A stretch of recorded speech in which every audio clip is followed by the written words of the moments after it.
Hello， 各位同學，你哋好，歡迎收睇今日嘅中文班。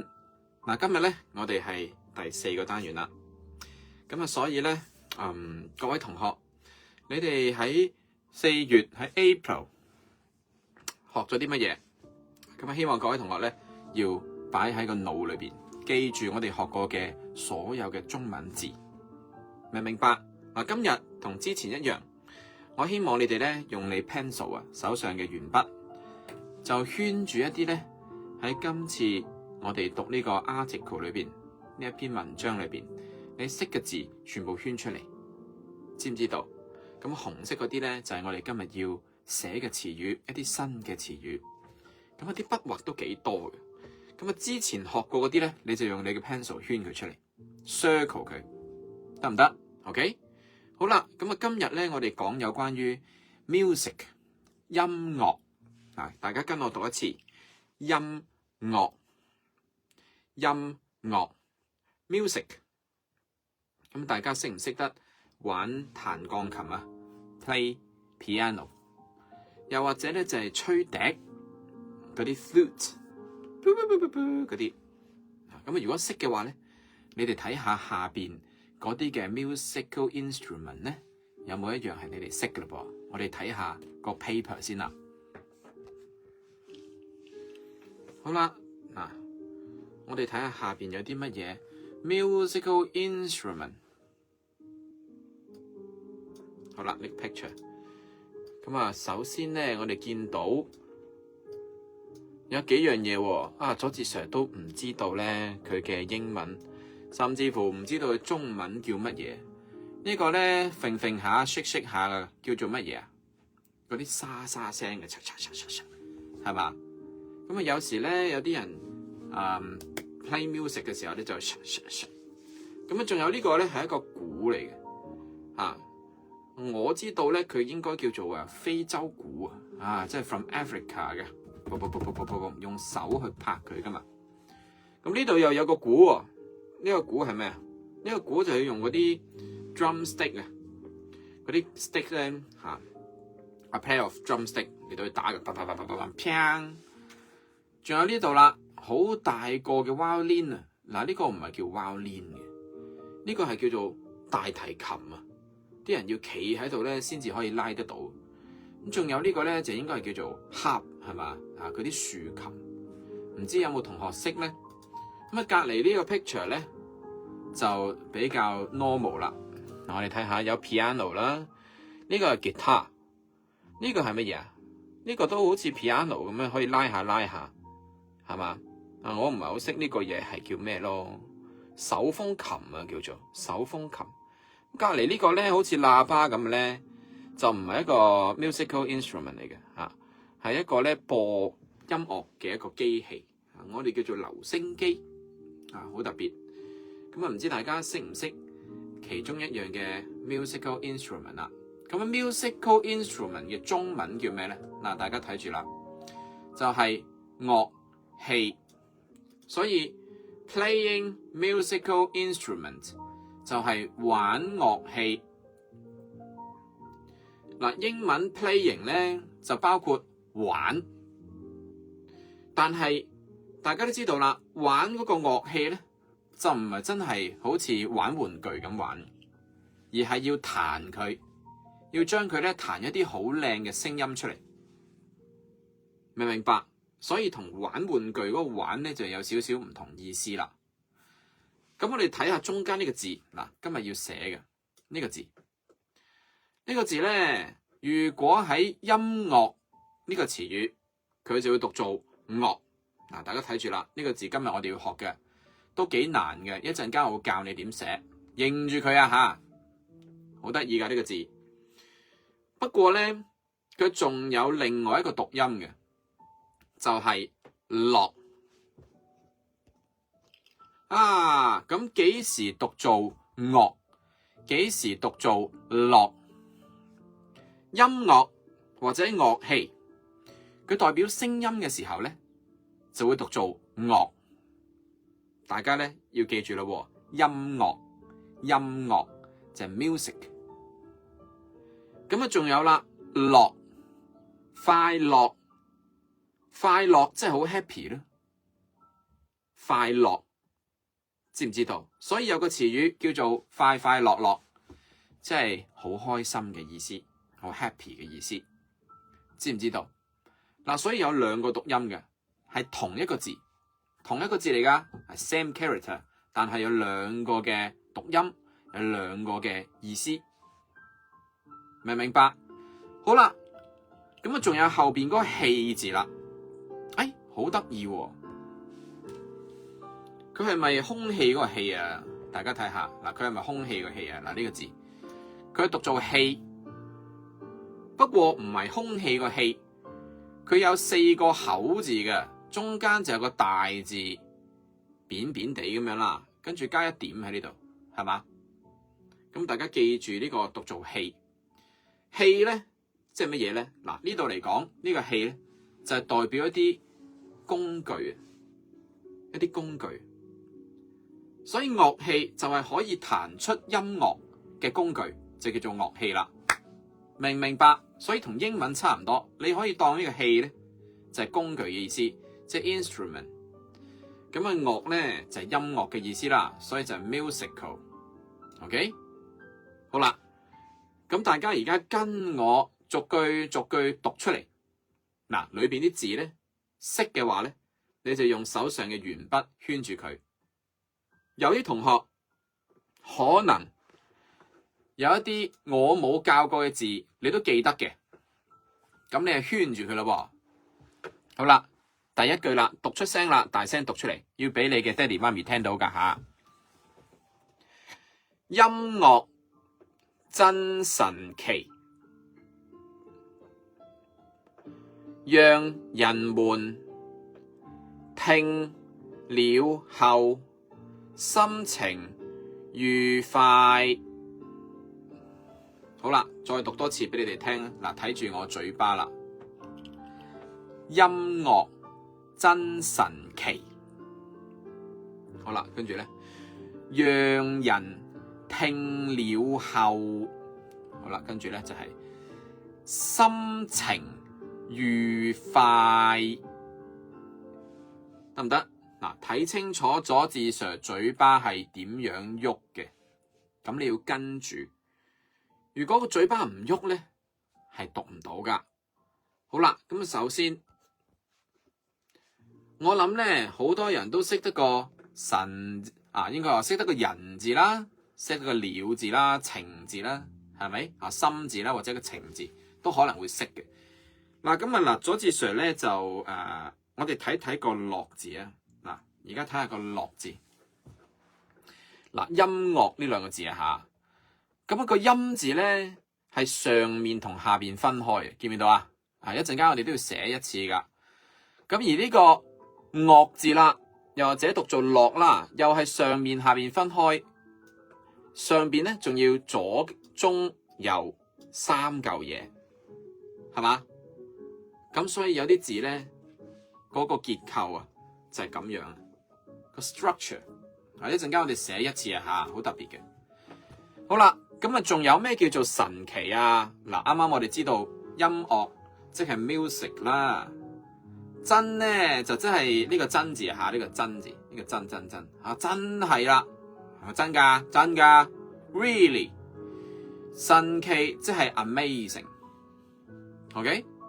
神奇就係 amazing， 讓人們即係可以令到啲人啊聽了後聽，即係我哋所講嘅。中文咧就係聽啊，聽用個耳仔嚟聽，聽了後即係聽到之後，心情愉快，即係個心情會變得好開心，明唔明白？好啦，咁我哋睇下個英文係點講嘅喎。嗱，佢話 Music is magical， 咦，唔係 amazing 咩？嗱，amazing 都係神奇嘅意思。或者超級厲害都可以叫做 amazing 啦，咁佢呢度就 magical 即係好似有魔法咁樣咯，咁都可以話神奇嘅。佢話 make people feel happy after listening to it， 聽咗之後 after listening 就係聽了後啦， feel happy 就係乜嘢啊？心情愉快。明唔明白？好啦，咁我哋睇下下一句咯。好啦，呢度，好啦，跟我讀啦，我哋一句句讀啦吓。樂器是我們創造音樂的工具。好啦，又睇下我嘴巴啦，睇住啊，睇住啊。樂器是我們創造音樂的工具。樂器是我們創造音樂的工具。OK 嗱，自己聽下自己吓讀得啱唔啱？好啦，咁啊又講下啦。啱啱講咗樂器就係 musical instrument， 係嘛？好啦，咁啊呢個是字應該好多次都見到啦，成日見到啦。咁你可以圈住佢。我字又係成日見到啦，門字都係成日見到嘅。你識嘅就圈住佢，認得嘅就圈住佢。好啦，咁啊創造啦，我講下創造。創造即係 create， 由冇嘅嘢變成有，我哋就叫創造啦。create， 明唔明白？咁啊，所有嘅音樂都係由呢啲咁樣嘅樂器創造出嚟嘅。好啦，咁工具即係 tool，T-O-O-L tool，OK？咁我哋睇下英文點講咯。佢呢度啦 ，Musical instruments are the tools we use to create music。OK？ 咁工具就係 tools，musical instruments 就係樂器啦，創造就係 create，music 就係音樂啦。每一個字你都要知道佢咩意思。好啦，下邊呢一句啦，聽我讀出嚟啦，一齊讀呢個字。彈鋼琴、打鼓、拉小提琴、吹喇叭，每一種音樂我都喜歡。好啦，咁啊睇一睇佐治 Sir 讀一次啦吓，睇我嘴巴。彈鋼琴，好啦，打鼓、拉小提琴、吹喇叭，每一種，好啦，每一種音樂我都喜歡。好啦，嗱，一定要讀得準啦吓，讀得唔準就唔係幾好啦。好啦，咁啊，首先彈鋼琴咧就係 play piano， 係咪？咁跟住咯，打鼓即係 play drums，OK？ 咁但係點解鼓就係打嘅，琴係叫鋼琴？點解叫鋼琴嘅？嗱，鋼琴咧。呢個鋼即係 steel 嘅意思 ，S-T-E-E-L steel， 咁係咩意思咧？即係話原來嗰啲琴裏邊咧係有啲由鋼做嘅嘢，係啲咩咧？就係嗰啲一條條嘅線。嗱，琴咧要彈出聲咧，就原來係我哋撳嗰個掣嘅時候吓，撳個 key 嘅時候，佢就會咚咁樣打落去嗰一條線嗰度噶嘛。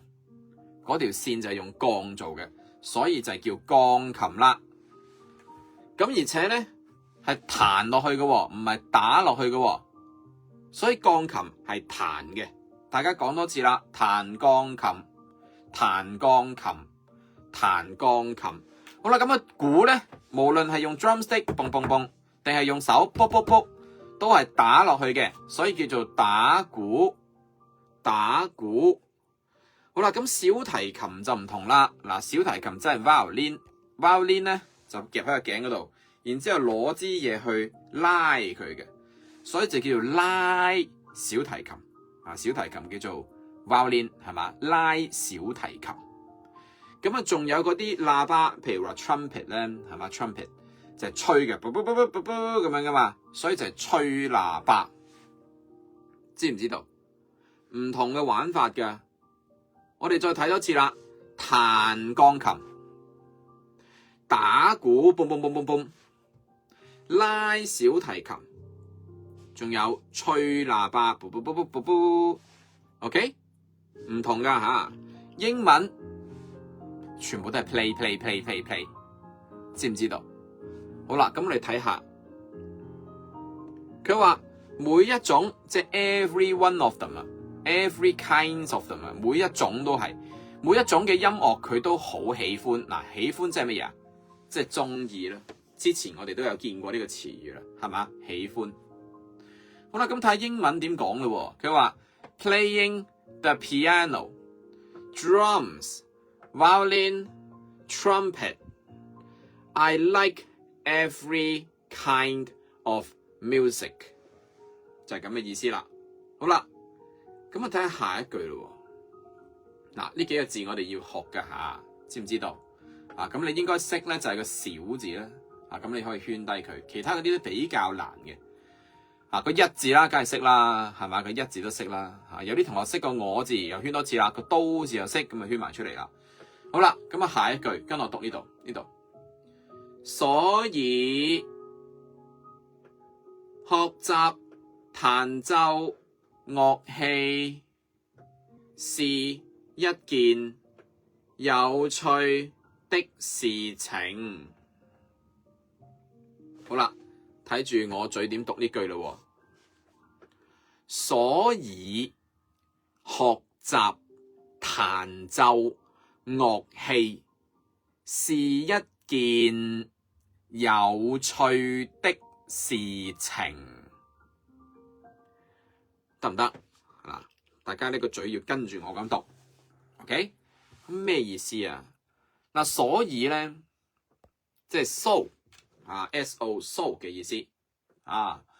咁啊，學習即係 learning 啦，彈奏嗱，所有嘅樂器，無論係打嘅又好，拉嘅又好，吹嘅又好，彈嘅又好，我哋都可以叫做彈奏噶啦，明唔明白？所有嘅樂器我哋都可以話彈奏噶。簡單啲講，又係 play 嘅意思。OK， 好啦，學習彈奏樂器，即係話 learning how to play musical instrument 係一件好有趣嘅事情，即係 so fun to do so 咯。It's a funny thing to do so。咁我哋睇下英文點講先，佢就話 So learning to play a musical instrument is a fun thing。啊，佢話好有趣嘅事情就係話 fun thing， 係嘛？好啦，咁啊最後啦，嗱，跟我讀呢度咯。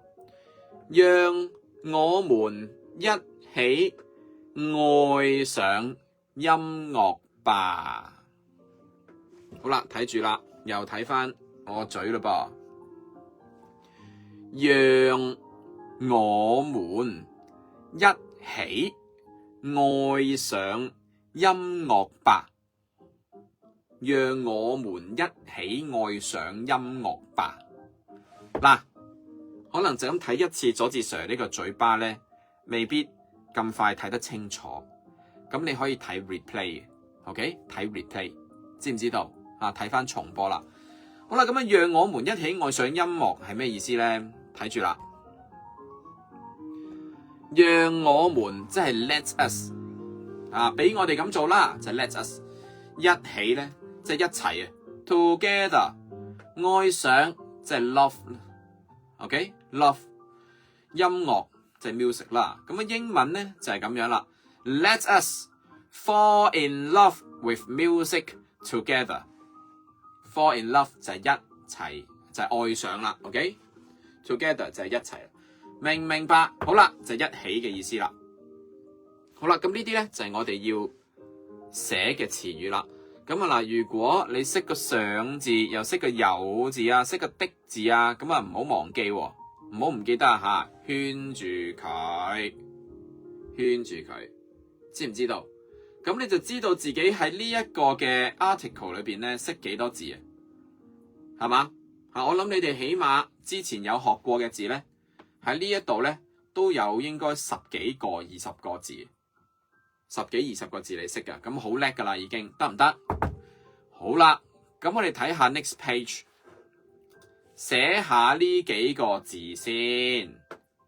首先呢個詞語音樂，英文就係 music， 啱啱我咪講咗嘅，個音字係上邊一個立字嚟嘅，呢個字讀做立，下邊係咩字啊？日字啊，日字係嘛？立日。咁啊嗱，睇下佢以前咧嗰個picture 係點㗎？啊咁搞笑嘅，嗱你睇下，好似咧種一棵嘢咁樣，然之後慢慢變下就變咗做呢個音字啦。咁我哋寫一次啊，寫喺上面一點一橫先，一點一橫，跟住2點喺中間斜入去嘅，跟住又一條長啲嘅橫線，再加個日字，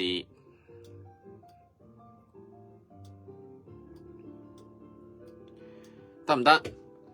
好啦，咁啊到個樂字啦，嗱呢個叫做音樂課，即係 musical lesson 啦，係嘛 musical class 啦。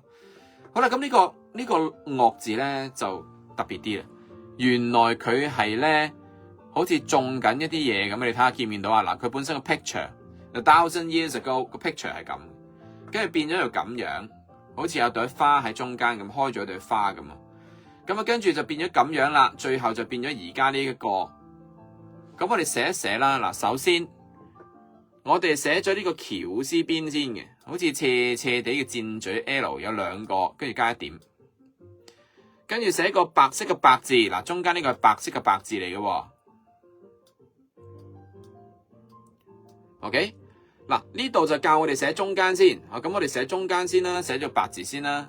嗱，寫個白字先啦。嗱，1、2、3、4、5，好啦，寫個白字先，寫中間先嘅。咁啊，跟住咧就寫呢邊個翹絲邊啦。呢嚿嘢我哋叫翹絲嘅。OK， 有時會見到下邊有3點，不過而家唔使。呢邊又一個翹絲啦，又係唔使3點嘅，見唔見到？跟住就最後寫下邊嗰個木字啦，寫咗一橫先，扁扁地嘅木啊吓，呢度穿少少頭，唔使掂到上面嘅，一動。跟住呢個交叉位呢度一撇，呢個交叉位呢度一捺，嗱呢個就係個音樂嘅樂字啦，亦都係讀做樂嘅。大家記住啊，可樂個樂又係呢個樂，快樂個樂又係呢個樂，知唔知道？喺呢度咧就讀做樂，音樂，音樂，樂器，樂器。所以啲字咧同其他字黐埋一齊嘅時候，意思又唔同，讀音都唔同嘅，有時係咁嘅，明唔明白？好啦，下一個就係個拉字啦，拉就係 pull。咁我想問下各位，呢一個拉字睇住啊，嗱睇住啊吓，同呢個音字有乜嘢地方係好似噶？問緊你一個問題，呢一個音樂個音字同埋呢個拉字，大家見唔見到有啲好似嘅嘢啊？見到嘛？見到咧，冇錯啦，就係有個立字喺度啊！呢個字就係讀個立啊嘛，剔手邊加個立字就係個拉字啦。嗱，隔籬有個詞語叫做手拉車 ，OK， 拉住嚟行嘅。咁我哋用咩嚟到去拉噶？用隻手嚟到拉噶嘛。無論係拉住人哋隻手，拉住架車，拉住條繩，我哋都係用手嚟到拉。所以佢嘅部首咧就係剔手邊。咁而隔籬呢個立字咧就係借佢音，借佢嘅音嚟到去寫呢個字出嚟嘅。所以個拉同個立個音有少少似，少少似啦，係嘛？咁啊大家都見到啦，原來啲字拆嚟拆去，拼嚟拼去就係唔同嘅字嚟嘅喎，係咪？好啦，咁我哋寫下個拉字啦，寫剔手邊先啦，1、2呢度剔啦，跟住3勾上去，跟住呢度一點啦，4、5、6、7、8，呢一畫我寫靚啲先，8 ，OK。好啦，有白畫嘅，咁啊仲有3次就要你自己寫啦，得唔得啊？仲有3次就靠你自己寫啦喎。OK。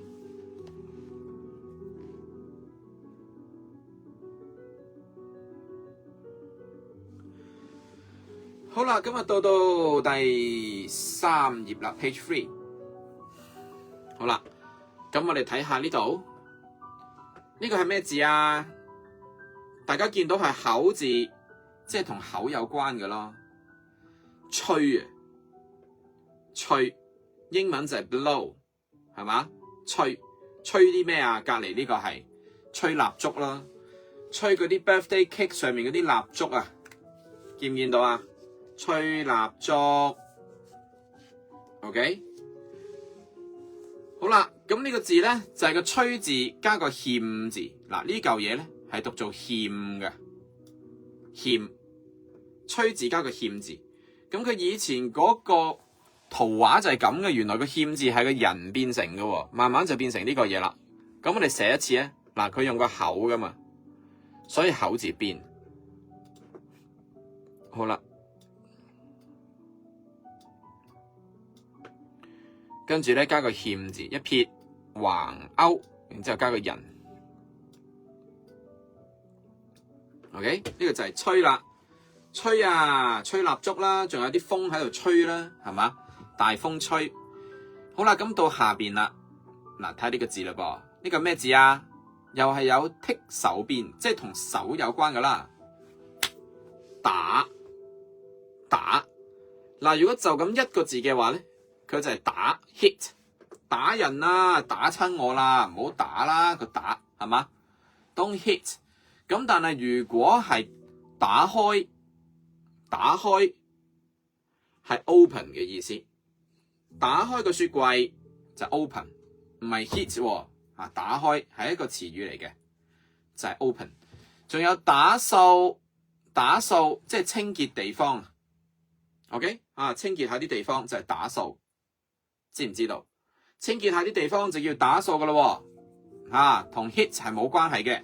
咁啊，仲有打招呼即係出街見到其他人嘅時候 say hello 就係打招呼啦。係咪同打交有關係噶？冇噶。所以呢個詞語呢個字咧，同其他字拼埋一齊，唔同嘅詞語咧就有唔同嘅意思啦。知唔知道？咁我哋睇下啦，咦，原來佢係由 picture 變成嘅，用隻手將一個釘，可能用隻手將嗰嚿釘打落嗰啲木頭嗰度啊，所以就係剔手邊加個釘字咯，然之後變咗呢個用隻手將個釘打落去咁樣，所以咧佢係由 picture 咧變成嘅，由圖畫變成嘅啊。嗱，大家記住啦，剔手邊加個釘字，嗱呢個係叫做讀做釘嘅吓。咁呢個字好簡單嘅啫，我哋寫個剔手邊先啦。好啦，3畫嘅剔手邊得唔得？啊，呢度有個剔嘅吓，有個剔嘅。咁啊，到一橫，中間一個洞，好似個 T 字喎，好似 capital letter T， 不過咧有剔嘅，掉。咁就係呢個打字啦。OK， 得唔得？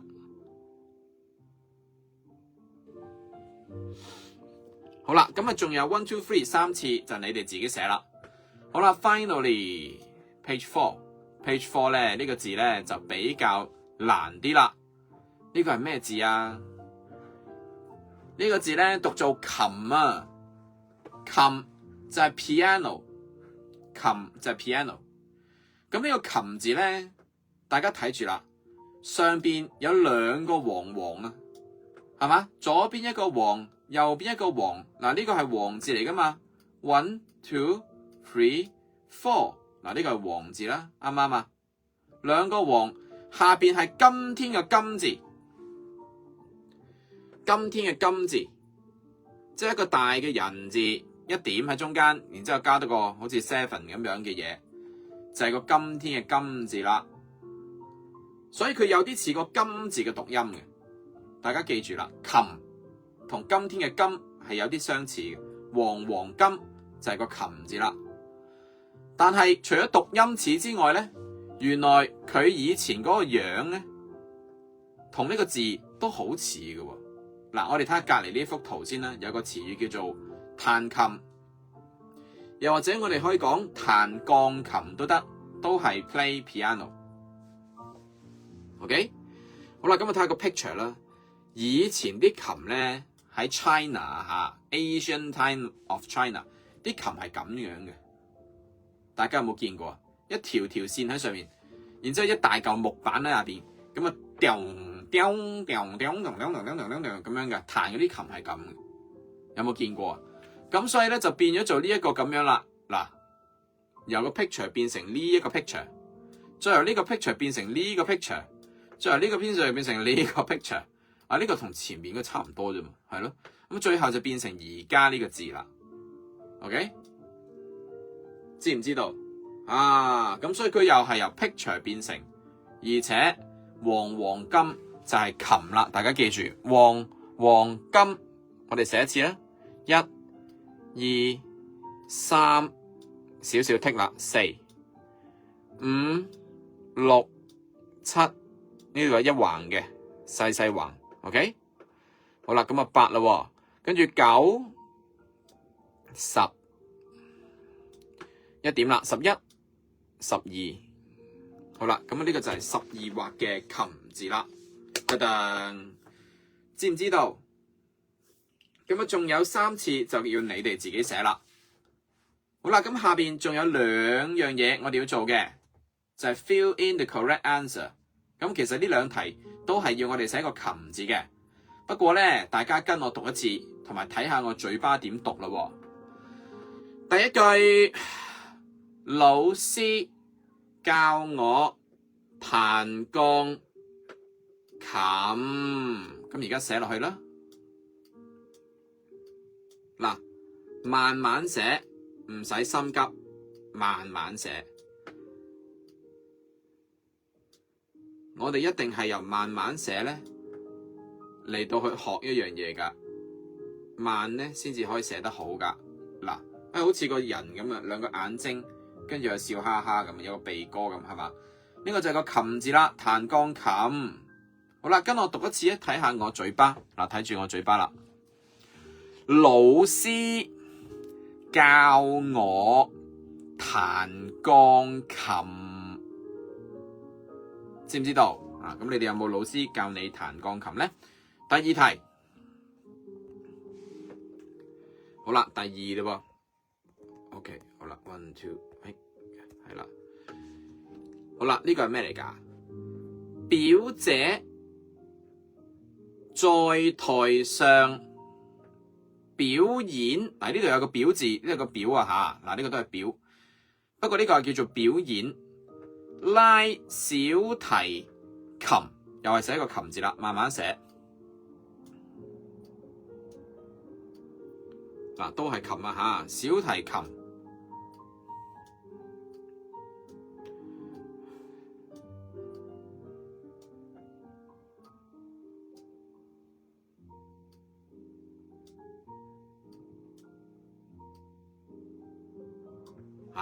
寫好啦。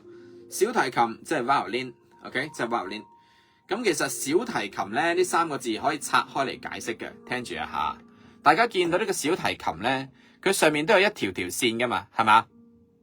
嗱，所有呢啲有一條條線嘅樂器咧，我哋中文咧都會叫做琴嘅，因為喺我哋中國以前都有呢啲一條條線嘅樂器，我哋就叫做琴啦，知唔知啊？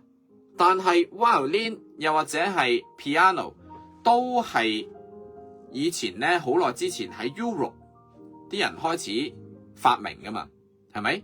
唔係中國人嘅樂器嚟噶嘛？但係傳到去中國嘅時候咧，啲人見到咦咁似我哋以前彈嗰啲琴嘅，所以就叫佢做琴啦。不過鋼琴正話都講咗啦，佢裏邊係由啲鋼嘅一條條絲嚟到做噶嘛，所以叫做鋼琴。咁小提琴又點解要叫做小提琴咧？聽住啦，第一，因為佢比較細小，可以用一隻手夾喺條頸嗰度。第二，呢個提字即係話用手攞住嘅意思，呢個提就係用手攞住嘅意思，明唔明白？即係話一個好細小可以用手攞住喺手度拉嘅琴，所以就叫做小提琴啦。明唔明白？得唔得？嗱，你要知道點解佢叫做小提琴喎？鋼琴你就知點解叫鋼琴啦。啱啱講咗啦，小提琴點解叫小提琴啊？因為佢體型佢好細隻嘅，而且可以用手攞住喺手嗰度，就係提住嘅意思啦。所以就叫小提琴啦。好啦，咁樣等我解釋呢句啦。表姐即係你哋嘅 cousin，OK 吓，大過你哋嘅一啲 cousin， 而且係女仔嚟嘅，我哋叫佢表姐。台上面即係喺個 stage 嗰度表演，即係 perform 表演啊，唔係就咁 play 喎，係 perform 俾好多人睇 ，play 俾好多人睇就 perform 做咩啊 ？performing violin 一個 violin， 明唔明白？好啦，咁啊跟我讀一次啦，睇住我嘴巴啦。表姐在台上表演拉小提琴。表姐在台上表演拉小提琴。嗱，你哋識得跟我讀嗎？嗱，可能咧你覺得啊，佐治 Sir 你讀得好快啊，唔緊要，咪睇翻 replay 係嘛？睇多啲 replay， 就好似你哋以前細細個咁樣睇嗰啲 YouTube 嘅咩 Baby Bus 啊，又或者係Coco Melon 咁樣咯，咁睇多幾次佐治 Sir 呢個堂，知唔知道？咁你就學得好好噶啦。好啦，嗱，今日我哋就學呢幾個字。哇，你哋連咁難嘅字你都識，真係叻嘅。所以如果可以寫埋呢幾頁嘅 copy 俾我嘅話咧，咁就更加好啦。同埋唔好忘記一樣嘢，我會俾徽章你哋咁而且我有一批新嘅禮物，好靚嘅。睇下你哋如果攞到10個徽章咧，咁我就會寄去你屋企啦。知唔知道？嗱，Page 1都要交俾我嘅，因為你要 circle 咗你識嗰啲字。OK， 你 know 嘅 characters 咧就 circle 住佢。Page 1都要影埋相俾我，知唔知道？咁啊1、2、3、4 4個 pages 咧都要影相俾我，慢慢做。OK，until 我哋 next lesson， 咁你都可以咧慢慢做，得唔得？好啦，嗱，今日仲有2 minutes 要同你嘅爹哋媽咪講少少嘢嘅，咁啊麻煩叫佢過嚟聽一聽，因為我哋今日咧session 4啦 ，OK，session 4，咁啊要同佢講啲嘢嘅 ，OK， 係啦，咁啊如果媽咪喺度，爹哋喺度，叫佢過嚟啦。如果佢哋唔喺度嘅話咧，就叫佢睇 replay，OK， 你話don't forget to watch the replay 咁樣咯，咁啊有個家長通訊。好啦，咁啊嗱，各位家長你哋好，嗱我哋又嚟到去單元4啦，咁啊換言之咧，有個家長通訊要講一講。今日就算係有挑戰性啦，係嘛？喺 UK 讀書都冇乜挑戰性，上佐治 Sir 呢個班咧就相當有挑戰性。咁啊大家都見到啦，我教嗰啲字咧已經去到超過10個筆畫噶啦。如果佢哋個基礎未打好嘅話咧，佐治 Sir 有一個建議俾你哋，就係睇多啲之前嗰幾堂，講緊嘅係1、2、3月嗰啲嘅課堂，將佢哋最基本最簡單嗰啲字學識晒先。仲有一樣嘢就係，除咗嗰啲基本嘅字之外，我哋成日喺讀呢個短文嘅時候咧，都會有啲字可能比較深，但係我又唔使佢寫住嘅，但係又成日都見到喎。譬如話我們個門字，我就冇特別教佢哋寫嘅，但係成日都見到。所以每一次我喺堂上面讀嘅時候咧，就會提醒佢，呢個是字，我哋成日都見到嘅，我哋認下佢。我們個門字，我哋成日都見到嘅，我哋認下佢。一個個個個字，又係好多時都見到噶，認下佢。明唔明白？最緊要嘅就係佐治 Sir 呢度再講多次啦。一個星期一堂咧，好老實講，未必可以製造到一個語境俾佢哋，即係語言環境俾佢哋去熟習中文呢一樣嘢。咁所以我再次同以往一樣啦，建議各位咧喺屋企多啲講中文，同埋周圍貼上一啲中文字嘅東西，可以將佢哋做過嘅呢啲工作紙攞一個 board 出嚟貼。點解啊？等佢眼見到自己曾經有呢啲咁嘅 achievement 啊！哇！我原來已經學咗咁多咯，一嚟覺得自己好叻，二嚟成日見到呢啲字咧，就可以營造一個語言嘅環境俾佢。或者如果有啲家長係更加有心機嘅話，放大啲字嚟到去俾佢哋貼喺牆上面，認一認，見一見。同埋 Plan B 啦，其實可以同時行噶。Plan A、Plan B 同時行。Plan B 就係我以前講過嘅，就係等佢哋多啲機會認叻啊！出去食飯又好，去超市又好，我哋唔係完全見唔到中文字啩？點都見到啲噶嘛？識嘅話即刻叫佢大聲講俾你聽，等佢認下叻。你自己又設計一個獎勵計劃俾佢，除咗我嗰個獎勵計劃啦，你自己可以設計一個獎勵計劃俾佢。認到一個字嘅，咪做個 marking 咯，或者給個印仔俾佢咯，儲卡片咯，點都好啦，係咪？嗱，你自己試下，等佢可以咁嘅方法嚟到去認叻。喺 UK 唔係個個都識中文嘅，雖然好多香港人嚟咗啦，但係都係未必個個識中文，所以等佢認下叻，覺得自己叻，佢就越有興趣，越有興趣佢就越想挑戰，越想挑戰佢就越有進步，就係咁嘅道理啦。明唔明白？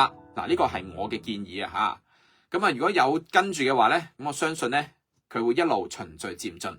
咁啊，但係如果中途加入嘅話咧，可能而家學緊嗰啲嘢咧就會比較難啲嘅。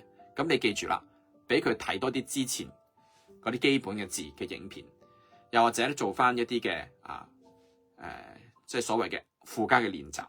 咁啊嗱，而家就月尾啦，咁所以我就會應該呢幾日啦就 post。係咪3月同4月啊？係啦，3月同4月嗰個嘅附加練習，即係我哋學過嗰啲字啊，我就會再將佢咧做成一個格仔咁樣，等佢哋可以抄寫。應該咧就係今日或者聽日我就會出噶啦嚇，上埋呢個星期嘅堂咧應該有冇問題？咁你可以自己 plan 翻嚟俾佢哋做，唔係淨係做一次嘅。如果上1月、2月嗰啲練習，佢之前做完啦，又驚佢哋唔記得咗，咁又可以再 plan 多字俾佢哋。每日或者每個星期做少少，每個星期做少少咁樣咯，得唔得？好啦，咁呢個就係我俾你哋嘅屋企學習建議。咁有啲咩問題嘅話咧，可以額外咧再喺交功課嗰度就問翻我嘅。咁我哋今堂咧就嚟到呢度啦，辛苦晒各位家長，辛苦晒各位同學。呢度提一提啦，下個月咧，因為我哋4堂上晒㗎，所以下個月嘅課堂咧就係再隔一個禮拜。由即係下個禮拜冇堂啦，簡單啲講就係咁啊，由5月幾多號啊？我睇下先，係啦，要提醒一下你哋，費事係啦，5月6號係我哋嘅第一堂，得唔得？咁大家要記住呢樣嘢啦。好啦，咁我哋下堂再見，拜拜。